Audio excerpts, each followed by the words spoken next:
Hello, everyone, and welcome back to Speak Up with Annie. And welcome to day 8 of our 30-day English Speaking Challenge. आज हम लोग focus करने वाले हैं on something जिसमें most of the learners struggle with. वो क्या है? अपने ओपिनियंस को क्लियरली और बहुत पोलाइटली लेकिन येट बहुत कॉन्फिडेंटली एक्सप्रेस करना. So if you have ever thought I know what I want to say, but I don't know how to say it. This episode today will change that. ठीक है? तो fluent English जो है, it is not just about answering the questions. It's about sharing your thoughts. It's about expressing your likes and dislikes. मुझे ये पसंद है, मुझे ये नहीं पसंद है. हाँ, मैं ये सोचती हूँ इसके बारे में. ये सारी चीज़ें आप बैठ के सबके साथ बात कर सको और पार्टिसिपेट कर पाओ कॉन्वर्सेशंस में जो चल रही हैं आपके आसपास. इसके लिए आपको परफेक्ट वोकैबुलरी की ज़रूरत नहीं है. आपको एक सिंपल ओपिनियन स्ट्रक्चर्स चाहिए जिसके अराउंड आप अपने ओपिनियंस को बिल्ड कर सकते हो. Let's learn them. ठीक है? Again repeat after me. Repeat किया करो. ये कुछ नेचुरल और रियल लाइफ एक्सप्रेशंस हैं, जैसे कि आई थिंक. जब भी आपने अपना कुछ थॉट प्रेजेंट करना है, आप ऐसे स्टार्ट कर सकते हो. I think. दूसरा, in my opinion.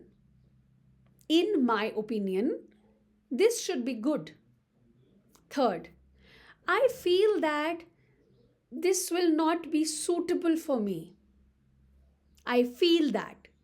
Fourth, personally I believe. इनमें से आप कुछ भी यूज कर सकते हो. कितने सारे हैं. Personally I believe that we should go to the north. Fifth, from my perspective. कुछ भी आगे. From my perspective. इन सबको आप कंप्लीट करो. I think. कोई भी एक सिचुएशन क्रिएट करो अपने माइंड में और इनसे सेंटेंसेस बनाओ. Sixth, I'm not sure, but maybe we can do this. Seventh, to me, it seems like dash. मेरे लिए, to me, it seems like a very bad idea. Eighth, the way I see it, dash. The way I see it. आगे complete करो. क्या बोलोगे? Ninth, I agree because. कभी आप agree भी कर सकते हो. So I agree because I feel the same way that you feel. And 10th, I disagree because. अब कभी कभी नो बोलना बहुत ज़रूरी होता है, या आप किसी से डिसअग्री कर रहे हो लेकिन आपसे बोला नहीं जाता कि कहीं दूसरे को बुरा ना लग जाए, लेकिन आप बहुत पोलाइटली उसको बोल सकते हो. Well, I disagree because I think this will be more suitable. Anything. ये 10 अगर आप सीख जाओ ना, आप किसी भी डिस्कशन में अपना ओपिनियन स्टार्ट कर सकते हो देना आराम से. ठीक है? अब उनको प्रैक्टिस करते हैं क्लियर सेंटेंसेस में. I think learning English daily makes a big difference. Please repeat. I think.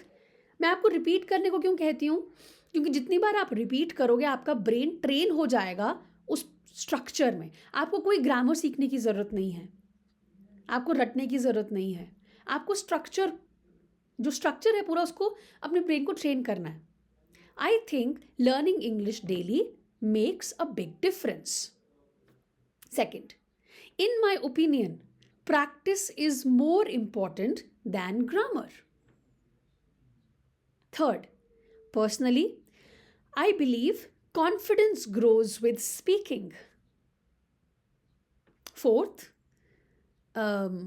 from my perspective, mistakes are a part of learning.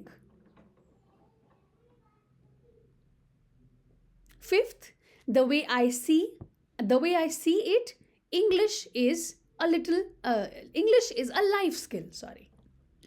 The way I see it, English is a life skill.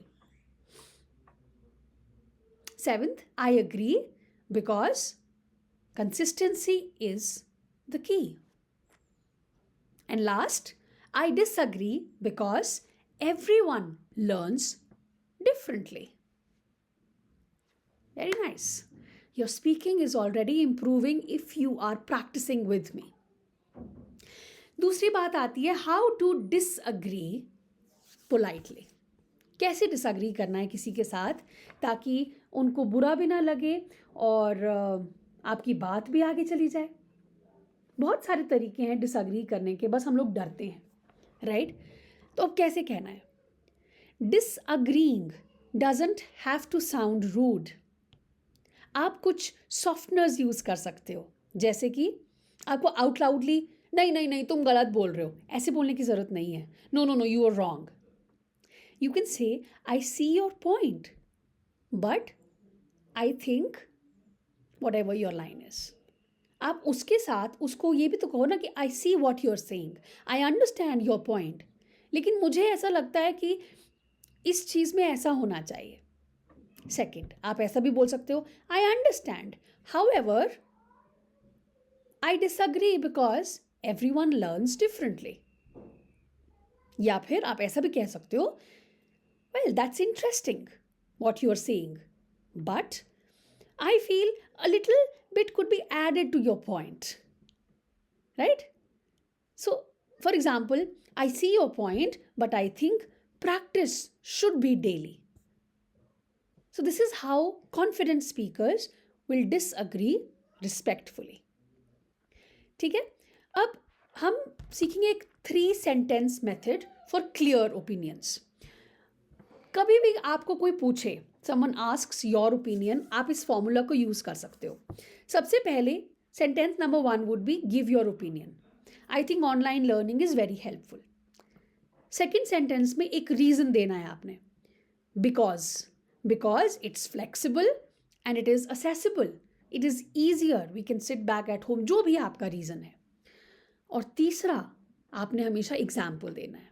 For example, I can watch lessons anytime from anywhere. That's it. आपका पूरा opinion बन गया. I think online learning is very helpful because it is flexible and accessible. I can watch lessons anytime. That's it. Very simple, very clear and very confident. ठीक है? I'll ask you 3 opinion questions. आपने 3 sentences में जो 3 sentence formula है वो use करके answer करना है. ठीक है? सबसे पहले, do you enjoy learning English? Question number 1. आपने 3 सेंटेंसेस में आंसर करना है.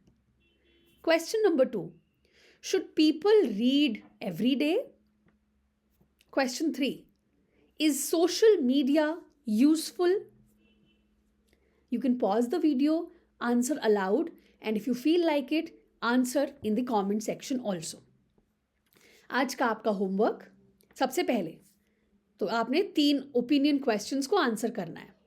दूसरा, use at least 2 opinion starters in a conversation today. जितने हमने 10 किए, आई थिंक, आई फील, जो हमने 10 ओपिनियन स्टार्टर्स किए उसको आपने यूज़ करना है आज अपनी कॉन्वर्सेशन में. और तीसरा आपका journal prompt, please write down. One opinion I expressed today was dash. क्या आपने ओपिनियन आज एक्सप्रेस किया वो आपने लिखना है. ठीक है? That's day 8, your step into confident, expressive English. You don't need perfect words to share your thoughts. You just need simple structures and you have them now. So if you are following the challenge, comment day 8 done. I shared my opinion. Next, in day 9, we will work on speaking without fear, breaking hesitation and building instant confidence. This is Annie from Speak Up with Annie. Speak your thoughts. Your voice matters.